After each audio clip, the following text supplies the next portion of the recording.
The Word of God is living and active, sharper than any two-edged sword, piercing as far as the division of the soul and the spirit, of both joints and marrow, and able to judge the thoughts and intentions of the heart. All Scripture is inspired by God and profitable for teaching, for reproof, for correction, for training in righteousness, so that the man of God may be adequate, equipped for every good work. The Bible tells us to be diligent to present yourself approved unto God, a workman who does not need to be ashamed, accurately handling the word of truth. And as always, we assemble together to fulfill the mandate of Hebrews 10:25, to not forsake the assembling of ourselves, as the manner of some is, and the royal imperative of 2 Peter 3:18, to grow in the grace and knowledge of our Lord and Savior, Jesus Christ. Well, we've been studying the book of Zechariah, and we're in the last chapter. And this is talking about the day of the Lord, often referred to as that day or in that day, prophetically speaking. And we know that God has many things planned for the nation of Israel in the future, as well as believers in time today. In verse 4 of chapter 14, Zechariah said, "In that day his feet will stand on the Mount of Olives, which is in front of Jerusalem on the east. And the Mount of Olives will be split in its middle from east to west, a very large valley, by a very large valley, so that half of the mountain will move toward the north and the other half toward the south." We studied this section. We know that today there are particular faults, transform fault there, the Dead Sea fault that's just east of Jerusalem, and of course further out we have the African and Arabian plates, the tectonic plates of the earth here, and these fault lines have been set up. This was all set up by God in eternity past when he created the world. He had this plan developed for Christ to be the Messiah, to return to the earth, and to rule from Jerusalem in the future in his millennial kingdom. In verse 5, he said, "You will flee by the valley of my mountains, for the valley of the mountains will reach to Azel. Yes, you will flee just as you fled before the earthquake in the days of Uzziah, king of Judah." And he says, "Then the Lord my God will come, and all the holy ones with him." Obviously, this is a day that we're all looking forward to. We are looking forward right now, this dispensation, to the rapture of the church. And we feel like that we're living at the end of the church age, and it's not far down the road whenever Christ will return and gather his saints here on earth. Well, it goes on to say, "In that day there will be no light. The luminaries will dwindle. For it will be a unique day, which is known to the Lord, neither day nor night, but it will come about that at evening time there will be light." We know that God will provide light there with his glory, and there will be no need for the sun or the moon or the stars. But God will provide enough light that it'll be adequate where everybody can see and do what they need to do. Of course, by that time, we'll be in our resurrection bodies. But verse 8, he says, "In that day living waters will flow out of Jerusalem, half of them toward the eastern sea and the other half toward the western sea. It will be in summer as well as in winter." And whenever these geological changes take place that God has planned in eternity past, God is going to set up a whole new ecosystem with these living waters flowing to the east and the west, all the way to the western sea, the Mediterranean, and to the eastern sea, which is the Dead Sea. This is all the way border to border in the nation of Israel. And we'll see at that particular time, as was said here and also in Revelation, that there'll be trees bearing fruit on a monthly basis on either side of these rivers. So this is a whole new ecosystem for the people of Israel to enjoy, and I'll bet they can hardly wait. I know I can't. Well, in verse 9 it says, "And the Lord will be king over all the earth. In that day the Lord will be the only one, and his name the only one." We know that when Christ returns, that he will set up his millennial kingdom, And it will not just include the nation of Israel. It's not limited to that nation or any other nation, but it is limited to the whole earth, the entire earth. And in that day, the Lord will be the one and only God, the one and only true God, and his name will be the only name that people will call upon. Well, in verse 10, he said, all the land will be changed into a plain, from Geba to Rimmon, south of Jerusalem. But Jerusalem will rise and remain on its site from Benjamin's gate as far as the place of the first gate, to the corner gate, and from the tower of Hananel to the king's wine presses. Now, I can imagine you think, well, this is all laid out very nice. And of course, the people in Zechariah's time, when they see how these things, these geological changes were pointed out to them in his prophecy, that they probably understood all these things and knew exactly where everything was. Well, I can tell you, searching through maps and all kinds of things, there's so many variations of maps and where things are, it's just not very, very funny. But anyway, we do know certain things about certain gates, and the Bible does mention certain things about certain landmarks that are mentioned here in Zechariah. So we're able to ascertain a few facts and understand that these things are important to Zechariah's readers as well as to the people of Israel in the future. Now, when we talk about this land will be changed into a plain from Geba to Rimmon, well, going south of Jerusalem, this is something we have to understand that will take place. It will be a major geological upheaval that the Lord stages, and this will probably follow when the Mount of Olives split. Well, obviously, Geba in the past was a fortified city, and it was on the border of the kingdom of Judah. And this was something that there's a lot of debate about it. Some Bible scholars believe it's actually north of Jerusalem, even though it says here from Geba to Rimmon, and it says south of Jerusalem. Well, Geba is about 6 miles north of Jerusalem. It's a city, obviously, that is still there today, and it's called Jeba instead of Geba, and it's built on top of the ancient city of Geba, and it's located about 6 miles north of Jerusalem, like I said. And of course, the site for Rimmon, people have claimed that they know where it is, and they say that it's in Al Rimonon, and well, we're just not sure about that. There's so many things about that particular area, but this is way south, 40 miles from Geba, and almost 40 miles from Jerusalem.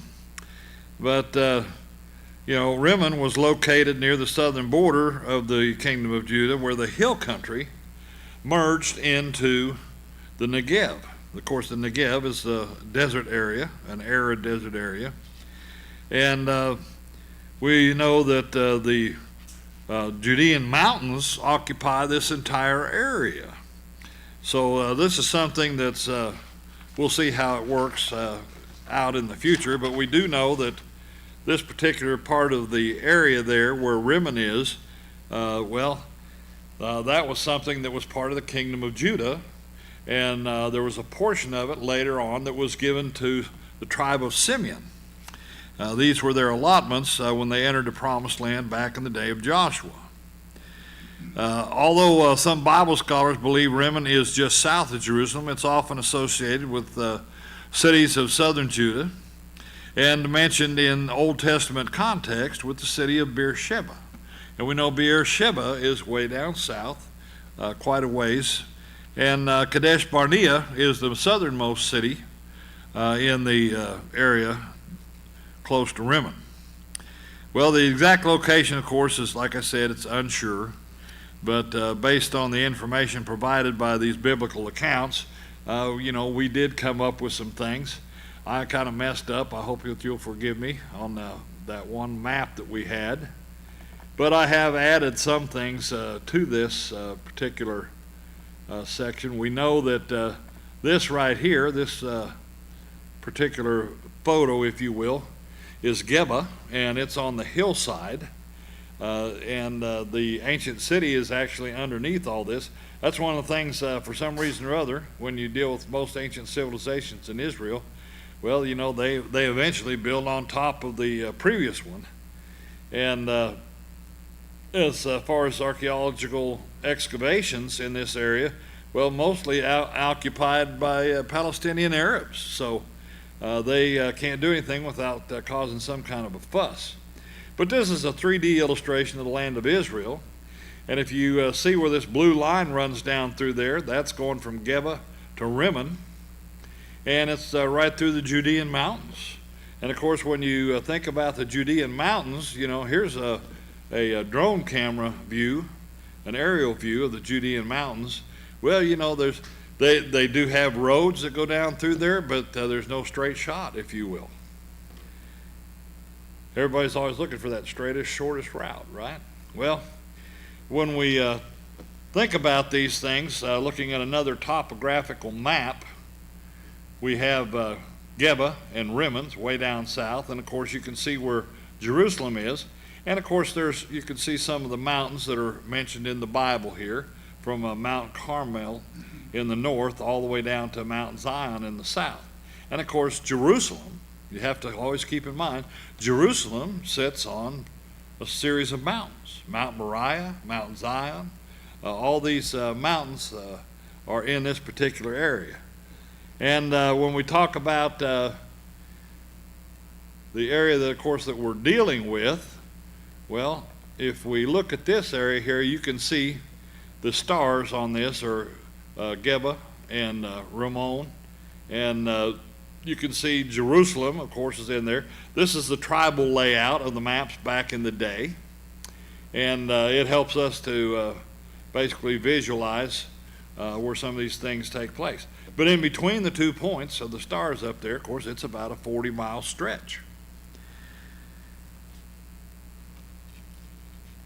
Well, picking up today in your notes on page 613 at point 21, Bible scholars believe that the final battle will happen in the valley of Megiddo, a long fertile plain that is part of the Jezreel Valley, located in northern Israel, between Mount Carmel in the north and Mount Gilboa in the south. Now, if we back up right here, you can see up in the northern part of Israel, Mount Carmel and Mount Gilboa. So I think that's easy enough to see that. Point 22, Zechariah's plain is not to be mistaken for the plain in the valley of Megiddo, where the Battle of Armageddon will happen. However, the transformation will provide easy access to Jerusalem when the Messiah comes. Now, this is something that, you know, we don't, you don't think about the geography and how people are going to get where they're going to go and all this kind of stuff very much. It's just something that we deal with when we're in Bible class. But let's take a quick look at Isaiah chapter 40, verses 1 through 5. I'm going to bring this up, and hopefully I can all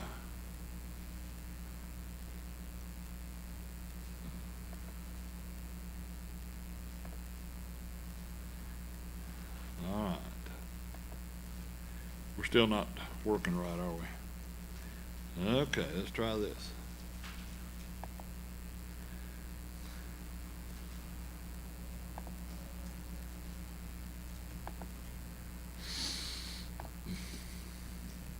Anyway, Isaiah chapter 40 and verses 1 through 5. And here is a twofold prophecy that's in Isaiah chapter 40, verses 1 through 5, and it starts out, says, "Comfort, O comfort my people, says your God. Speak kindly to Jerusalem and call out to her that her warfare is ended, that her iniquity has been removed, that she has received of the Lord's hand double for all her sins." A voice is calling, clear the way for the Lord in the wilderness. Make smooth in the desert a highway for our God. Well, I can tell you if there's a 40-mile plain, it'll be plenty of room for a smooth highway for God. Well, let every valley be lifted up, and every mountain and hill be made low. And let the rough ground become a plain, and the rugged terrain a broad valley. Then the glory of the Lord will be revealed, and all flesh will see it together, for the mouth of the Lord has spoken. Now, of course, oftentimes Bible scholars look at this passage and they say, well, this is all figurative language, and it just means that everything is going to be laid down low when the Lord approaches, because everything will be afraid to stand up. Well, obviously, we know from what we see in Zechariah that there's going to be some major geological changes that take place whenever the Lord comes back again. Well, point 23 in summary, during the day of the Lord, all the landforms, which are the Judean mountains between Geba and Rimmon, will be changed into a 40-mile-long plain, a great place for land speed trials or an airport. Well, we'll see what happens. I imagine by that time, when the Lord takes over and reigns from the earth, that he'll have a plan for all of that, but we'll see what happens. Well, point 24, the Hebrew verb sabab not only denotes a transformation, but also a turn or a change all around, which means that there will be no mountains to restrict the flow of living waters out of Jerusalem. So that's something when you think about that, with all these mountainous areas, the Judean mountains, where actually it's a series of hills. To me, I look at it sometimes, it reminds me of moguls on a ski slope, where you've got all these humps all over the place like that. You got to figure out how you're going to get down through all this.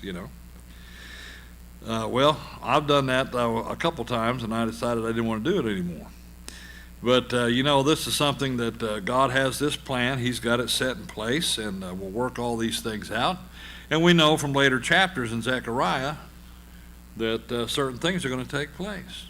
Well, point 25, when Christ reigns on his throne in Jerusalem, there will be no need for walls or mountains that once served as defensive structures, because the Lord will defend and protect the city just as he promised. And we have these verses from Zechariah 2:5 all the way to 14:3. And you remember Zechariah 2:5, where the Lord promised to take care of the people. In that particular chapter and verse, chapter 2 and verse 5, well, he said, for I, declares the Lord, will be a wall of fire around her, and I will be the glory in her midst.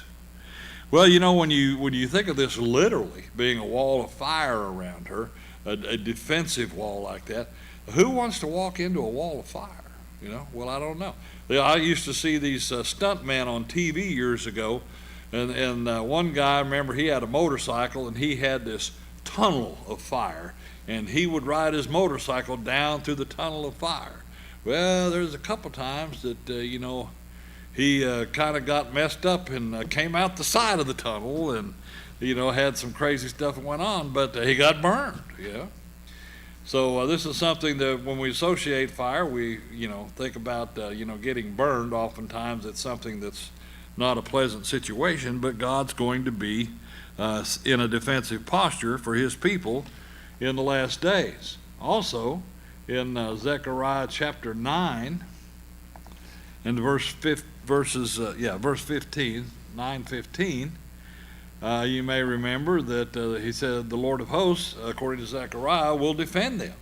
And they will devour and trample on the sling stones. They will drink and be boisterous with wine, and will be filled like a sacrificial basin, drenched like the corners of the altar. See? He's going to help his people fight. They're going to fight, and he's going to be right there with them.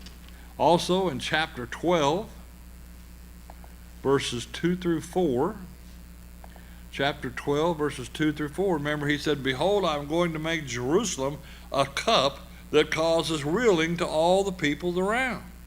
And when the siege is against Jerusalem, it will also be against Judah. And it will come about in that day that I will make Jerusalem a heavy stone for all the peoples.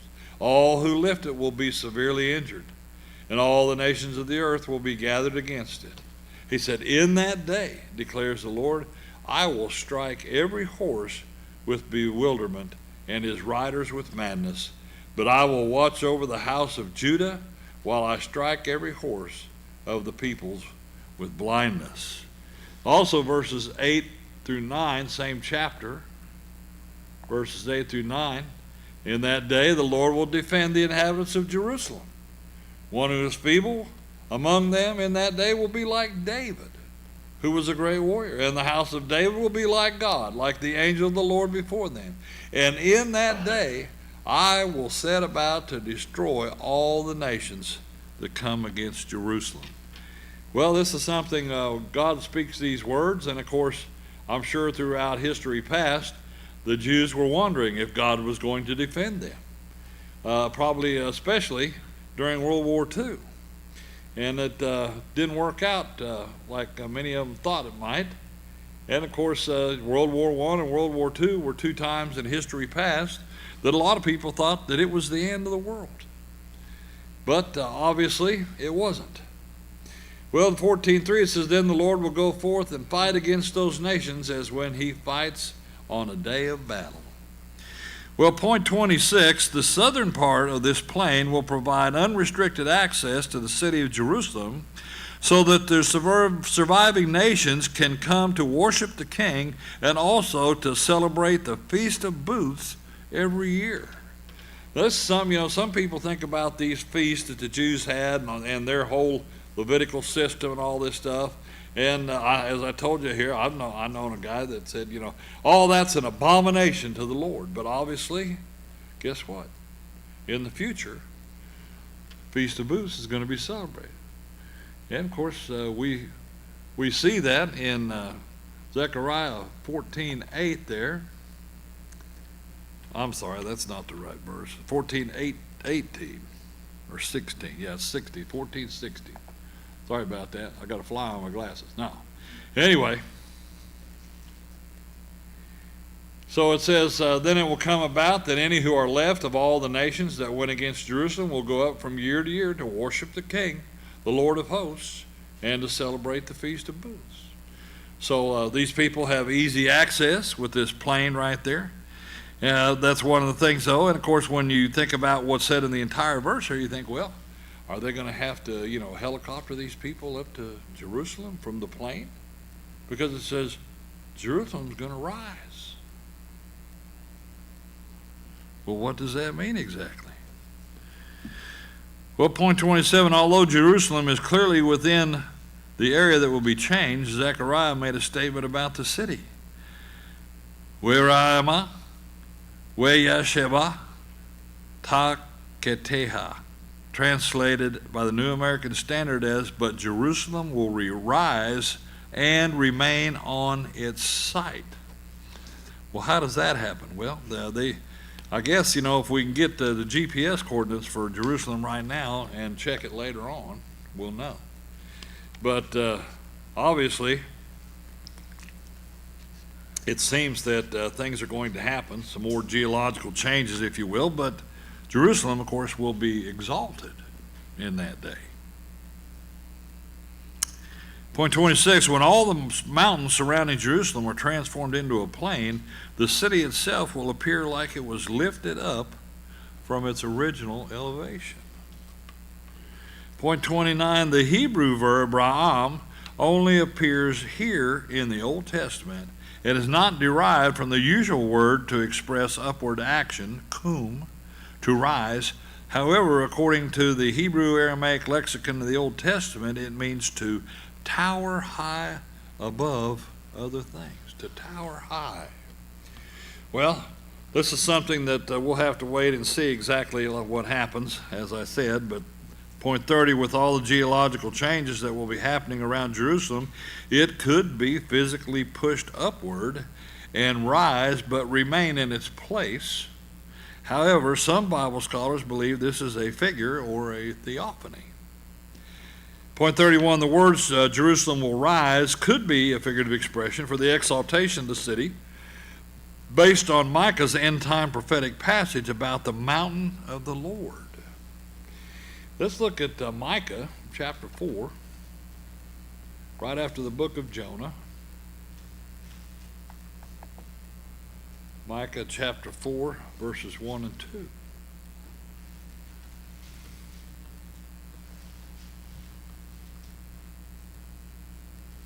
Micah chapter 4, verses 1 and 2. And it will come about in the last days that the mountain of the house of the Lord will be established as the chief of the mountains. It will be raised above the hills, and the peoples will stream to it. Many nations will come and say, "Come and let us go up to the mountain of the Lord and to the house of the God of Jacob, that he may teach us about his ways, and that we may walk in his paths. For from Zion will go forth the law, even the word of the Lord from Jerusalem." So you can see here we have another testimony, if you will, that Jerusalem will rise in the last days. It will be raised above the hills. Of course, the hills will be gone. Point 32, for Jerusalem to remain on its site simply means it will occupy the same general location that it always has, but based on the flattening, the mountains, and the verb rise, it seems as if its elevation may be subject to some change in that day. Well, point 33, next, Zechariah recorded some prepositional phrases that relate the city gates and other structures around Jerusalem that seem to form a border between the points in the walls that encompass the city.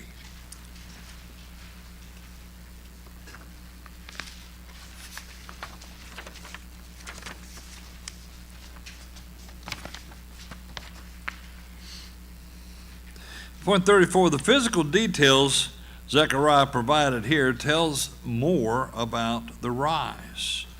Lemishar b'nei Yamin ad mekom sha'ar harishon. Well translated by the New American Standard as from Benjamin's gate as far as the place of the first gate. Now when we started looking at some of these things with Geba and Rimmon, and we consider this particular section of verse 10, it's not quite as easy as one might think. But dealing with certain maps that are available out there, you know, you can go online and you can look, and there's some websites that say, oh, you know, we got a map of Zechariah chapter 14 and verse 10, and you go there and there's things missing. There are things that are mentioned in Zechariah that are not on these maps. But anyway, so we'll be looking at more than one map here as we go through this. But dealing with these particular areas here as best as we can, it says from Benjamin's gate as far as the place of the first gate. Notice it says as the place, as far as the place of the first gate. It's kind of suggesting that, you know, there's a place where the first gate was, or it's kind of odd compared to the rest of these prepositional phrases. Well, point 35, the prepositional phrase lemeshar b'nei Yamin, translated from Benjamin's gate, only appears here in the Old Testament. However, it related a starting point for the circumference around Jerusalem during the day of the Lord. Now, I can tell you, having researched this, and I don't want to drag you through all the stuff that I went through, and you'll probably, at the end of this, say, well, why did you drag us through all of this? But anyway, I went through a ton of research trying to figure all this stuff out, but over the years, it became obvious to me, and then I read an AI statement that said the same thing that you know, was the conclusion that I came to.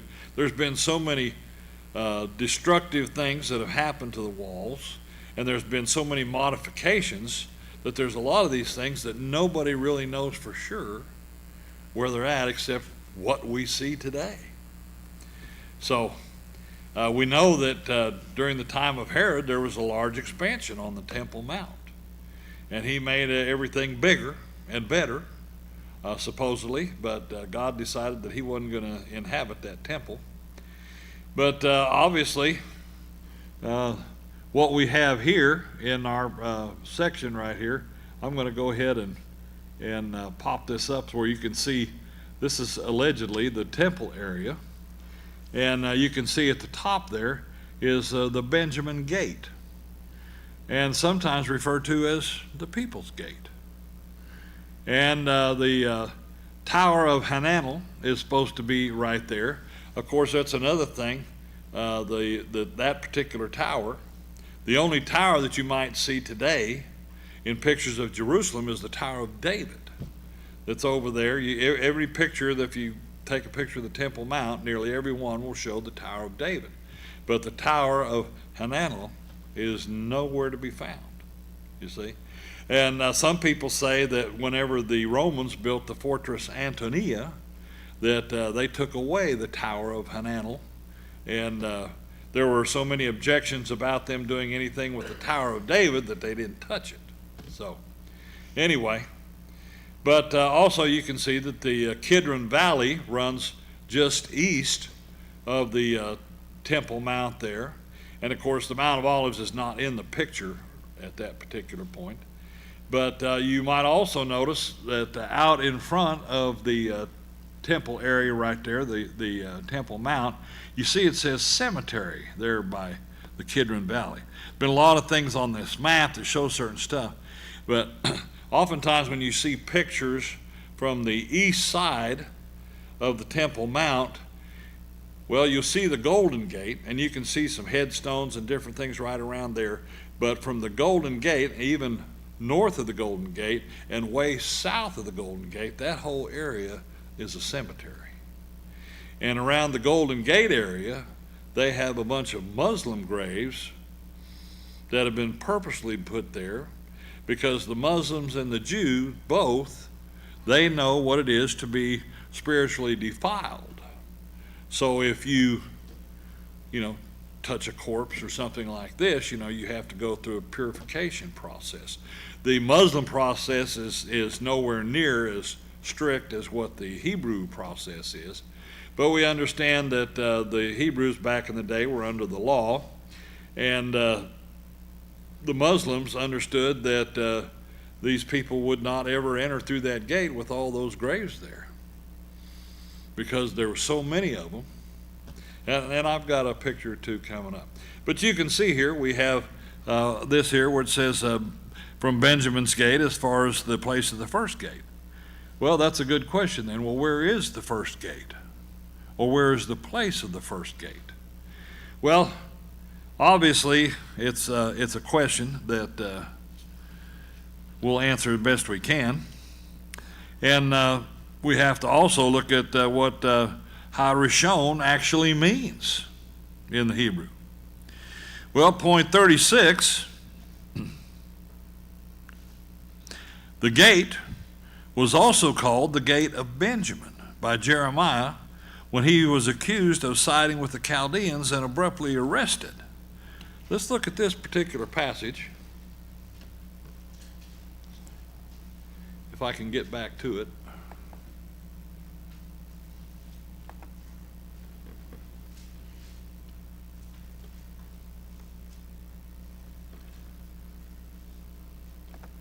I'll get good at this someday. But anyway, going back to Jeremiah chapter 37, verses 11 through 13.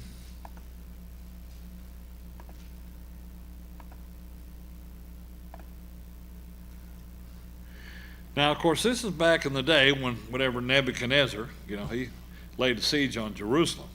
It says, now it happened when the army of the Chaldeans had lifted the siege from Jerusalem because of Pharaoh's army, that Jeremiah went out from Jerusalem to go to the land of Benjamin in order to take possession of some property there among the people. So he's trying to slip out since they've withdrawn. And he says, while he was at the gate of Benjamin, a captain of the guard, whose name was Irijah, the son of Shelemiah, the son of Hananiah, was there, and he arrested Jeremiah the prophet, saying, you are going over to the Chaldeans. See, he thought he was a deserter. He was defecting over to the Chaldeans. Well, that wasn't the case, but anyway, he got arrested, and there's a story about all that. And some of you may know that, and that's where they end up throwing Jeremiah in a cistern. Well, point 37, although it's not certain, some scholars believe the gate of Benjamin to be the same as the entrance known as the sheep gate in Nehemiah's time. Okay? Now, this is something that's, it's pretty interesting, if you will, when we deal going back to these maps. And obviously on this you can see where the Benjamin's gate was. And we'll go to a map here of Nehemiah's times.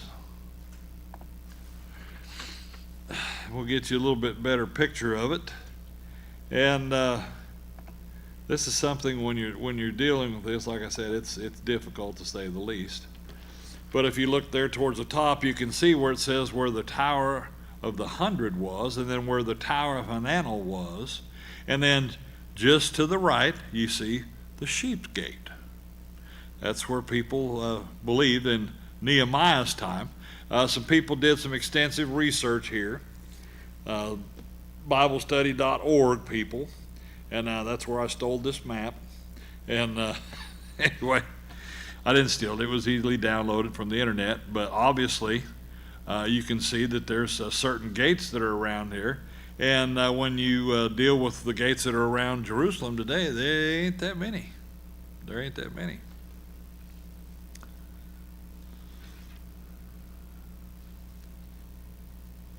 Well, point 38, Benjamin's gate is the entrance from the land that was allotted to the tribe of Benjamin. It provided access into and out of the city of Jerusalem, just a short distance from the king's palace. Now, when you consider all this, Benjamin's gate, you get on the Temple Mount, and it's a pretty long area, but you get on the other side of what the area where the temple used to be, and that's the king's palace is in that particular area, and it's pretty close to what would be called the city of David today. Well, if we talk about this particular area, let's look at it in Jeremiah, going back to Jeremiah. It actually came up. Oh, well. Anyway, Jeremiah chapter 38, verses 6 through 10. Jeremiah 38, verses 6 through 10. And here it says, then they took Jeremiah, he had been arrested, and cast him into the cistern of Malchijah, the king's son, which was in the court of the guardhouse. They let Jeremiah down with ropes. Now in the cistern there was no water, but only mud, and Jeremiah sank into the mud. But Ebed-melech, the Ethiopian, a eunuch, while he was in the king's palace, heard that they had put Jeremiah into the cistern. Now the king was sitting in the gate of Benjamin. You say, well, what's the king doing all the way up there on the northern wall like that? Well, he's contemplating some things.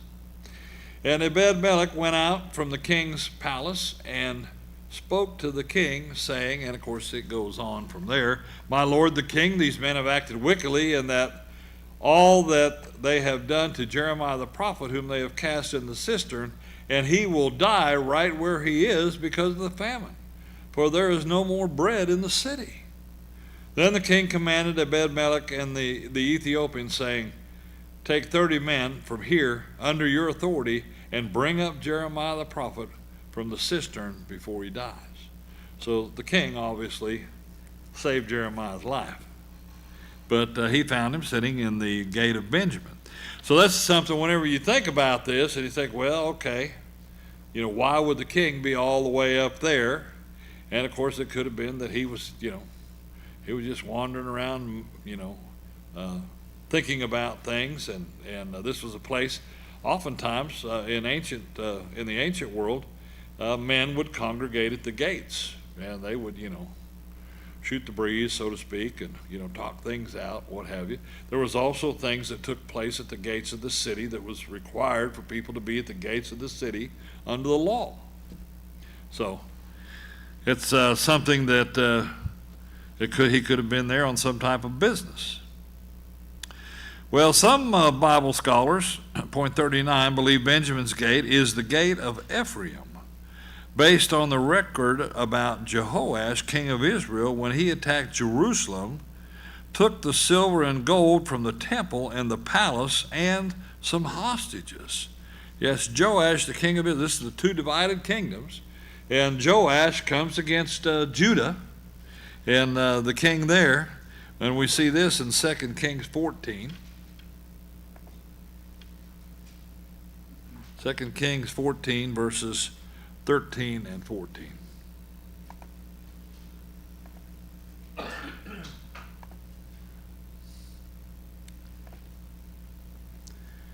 And here it says that Joash, king of Israel, captured Amaziah, king of Judah, the son of Joash, the son of Ahaziah, at Beth-shemesh, and came to Jerusalem and tore down the walls of Jerusalem from the gate of Ephraim to the corner gate, 400 cubits. He took all the gold and silver and all the utensils which were found in the house of the Lord and in the treasuries of the king's house, the hostages also, and returned to Samaria, which was the capital of the northern kingdom.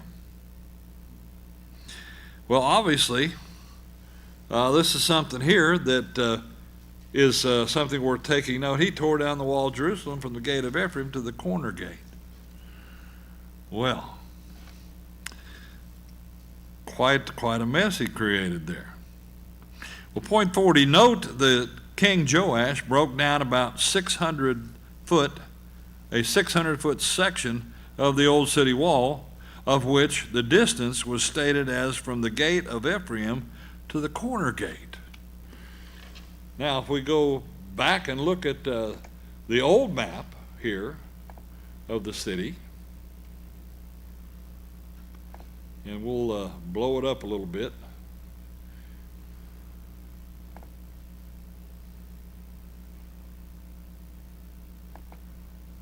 Yeah, he blowed it up real good there.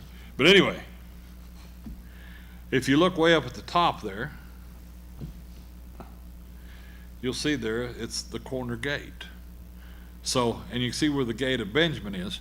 So it's as he tore off part of the northern or northeastern gates, tore those down when he came and took all the gold and silver. Well, to me, that's a pretty good place to come in right there. Of course, you think, well, why didn't he come in the east gate? Well, was the east gate in existence at that time? Or is that the place of the first gate where it once was? Well, this is something to determine, when all these gates were built, at what times in history, and when some of them were closed up or eliminated, is a pretty difficult task to try and do. Well, point 41, when Ephraim was a larger tribe than Benjamin, the land allotted to the tribe was larger and just north of the land allotted to Benjamin. And sometimes the name of the gate was associated with the larger tribe. Now, when we deal with these particular tribes, if you will, and here we are on the tribal map, whoops.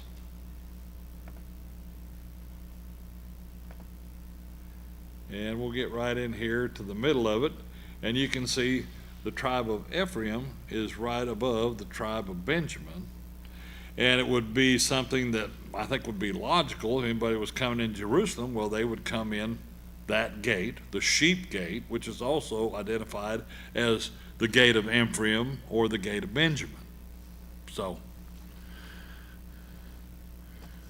try to explain as we go along so nobody gets too confused, if you will. Well, as time passed, point 42, Benjamin's gate, aka the gate of Ephraim, also became known as the People's Gate. Literally, B'nai Ha'am, the gate of the sons of the people. During the pre-exilic idolatry era in the time of the ministry of the prophet Jeremiah. Let's look at Jeremiah 17:19.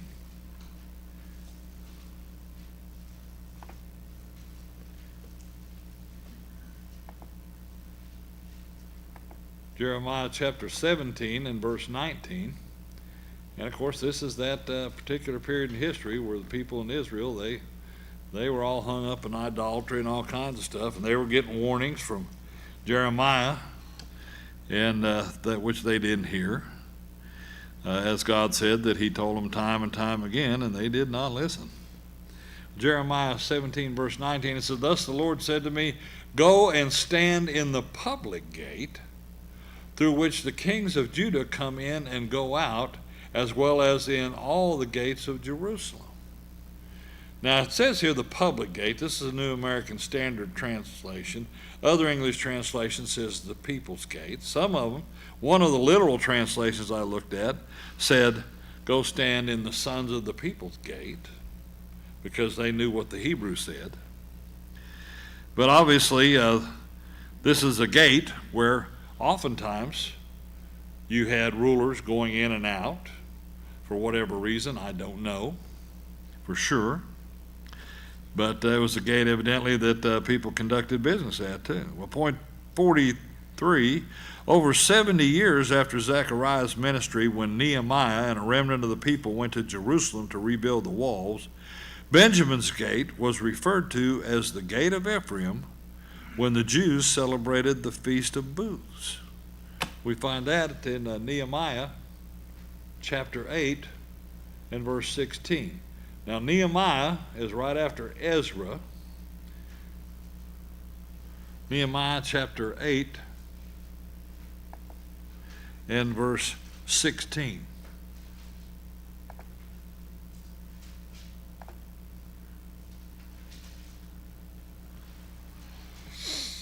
And he says, "So the people went out and brought them and made booths for themselves, each on his roof, and in their courts, and in the courts of the house of God, and in the square at the water gate, and in the square at the gate of Ephraim."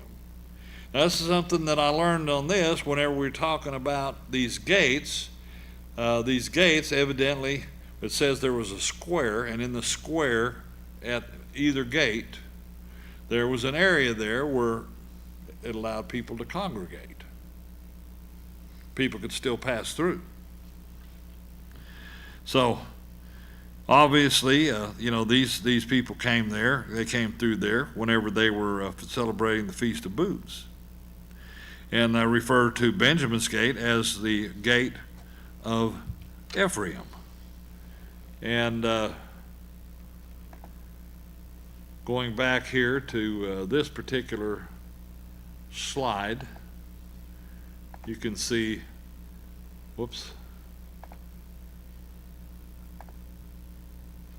again, we have Benjamin's gate, or the People's Gate, these sons of the people.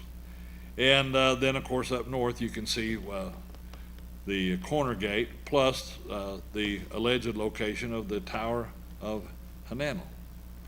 And while your brain's smoking and sizzling right there, trying to keep up, let's stop and take a break right there, and we'll come back in about 15 minutes and pick this up.